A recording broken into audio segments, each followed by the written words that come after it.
Hello guys, तो आज की इस वीडियो में हम बात करने वाले हैं कि अगर आप लोन पे फ़ोन या कुछ भी सामान बाय करते हैं तो उसका कितना परसेंट इंटरेस्ट आपको देना पड़ता है, आप जो उसका ब्याज देते हैं वो कितना लगता है आपको पता नहीं रहता है। आपको बता दिया जाता है सिर्फ कि आपका 10% लग रहा है, 11% लग रहा है या 12% लग रहा है। आपको सिर्फ इतना बता दिया जाता है। आपको ये पता नहीं चलता है कि आपने कितना भर दिया है और कितना आपको अभी भरना है और आपको कितना अधिक भरना पड़ेगा। मान लीजिए कि आपने 10,000 का लोन लिया है तो आपको कितना ज़्यादा यहाँ पे भरना पड़ेगा। मतलब 10,000 का लोन आपने मान लीजिए कि एक फ़ोन ही आपने 10,000 का बाय किया है तो आपको 10,000 तो नहीं भरना पड़ेगा, 10,000 से कुछ ज़्यादा ही भरना पड़ेगा। आपने लोन पे जो फ़ोन लिया है तो 10,000 पे तो होगा नहीं। तो इसी को आज हम आपको निकालना सिखाएंगे कि अगर आपके फ़ोन में 10%, 11% या कितना भी परसेंट ब्याज दर लगा हो तो आप कैसे पता कर सकते हैं कि हमको कितना पैसा एक्स्ट्रा देना है। आपको पता रहना चाहिए, नहीं तो आपको कंपनी वाले यहाँ से बुद्धू बना सकते हैं। आपको पता रहना चाहिए, नहीं तो आपको कंपनी वाले ऐसे वैसे बोलकर और बुद्धू बना सकते हैं। आपको ये पता रहना चाहिए कि आप कितना परसेंट पैसा अधिक देने वाले हैं। तो उसको किस प्रकार से निकालेंगे, चलिए वीडियो को स्टार्ट करते हैं। आप मोबाइल या किसी भी चीज़ को आप लोन पे बाय करते हैं उससे दिक्कत नहीं है। मैं यहाँ पे मोबाइल लिख दिया हूँ, उससे कोई दिक्कत नहीं है। आप जो भी चीज़ बाय किए हैं उसी पे आप समझ जाइएगा। मैं यहाँ पे मोबाइल सिर्फ लिख दिया हूँ। मान लीजिए कि हमने एक मोबाइल लिया जिसका दाम है 15,000 रुपया। 15,000 का मान लीजिए कि हमने एक मोबाइल फाइनेंस कराया और उसका दाम और ब्याज दर जो उस फ़ोन के लिए लगाया गया कंपनी द्वारा तो 10% का ब्याज दर लगाया गया। आपके केस में कुछ ज़्यादा या कम हो सकते हैं, तो आप अपने हिसाब से यहाँ पे जो भी होगा वो। और हमने 6 महीने का ईएमआई पे लिया है कि 6 महीना में हम इस लोन को भर देंगे।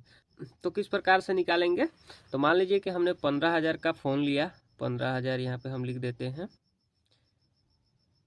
15,000 का हमने फ़ोन लिया, उसके बाद हमने कुछ ना कुछ तो डाउन पेमेंट ज़रूर किया ही होगा। तो मान लीजिए कि हमने 5,000 रुपये का डाउन पेमेंट यहाँ पे कर दिया है। तो जो 5,000 का हमने डाउन पेमेंट किया है और आपने भी कुछ भी सामान लिया होगा तो वहाँ पे डाउन पेमेंट तो अवश्य किया ही होगा। तो जो डाउन पेमेंट किया जाता है उसका मतलब कि इंटरेस्ट नहीं लगता है, उसका ब्याज नहीं लगता है।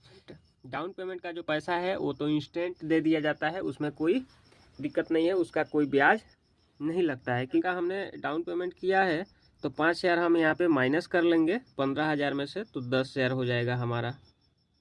10,000 का हमको यहाँ पे 10% के हिसाब से भरना पड़ेगा। तो कितना होगा और कितना हमको भरना पड़ेगा हर एक मंथ, ये भी हम आपको बताएंगे।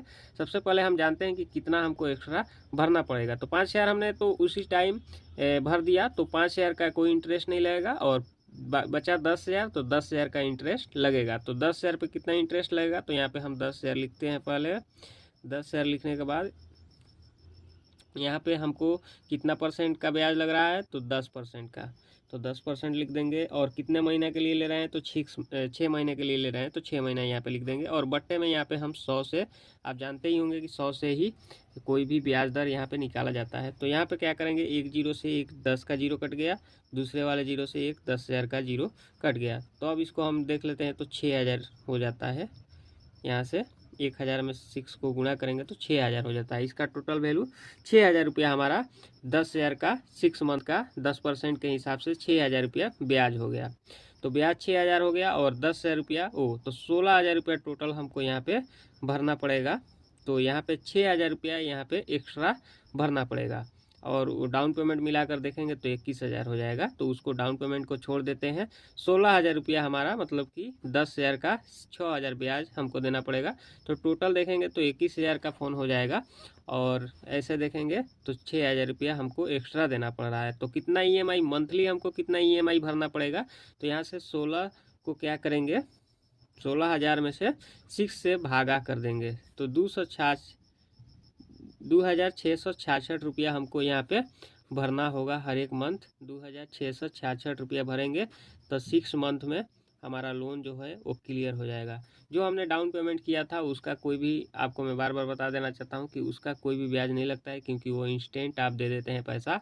और जो आपका पैसा यहाँ पे बच जाता है ईएमआई के लिए, उसी का इंटरेस्ट लगता है। तो उसको कुछ इस प्रकार से आप निकाल सकते हैं, जैसे कि 10,000 था हमारे केस में, तो 10,000 और जितना % आपका ब्याज दर लगाया हुआ होगा वो लिख लीजिएगा, जितने मंथ के लिए लिए होंगे वो लिख लीजिएगा। उसके बाद 100 से भाग कर दीजिएगा यहाँ से।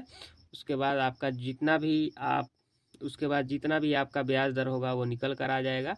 आपको पता चल जाएगा कि आप कितना एक्स्ट्रा देने वाले हैं। तो चलिए गाइस, मिलते हैं किसी नेक्स्ट वीडियो में, तब तक के लिए टेक केयर।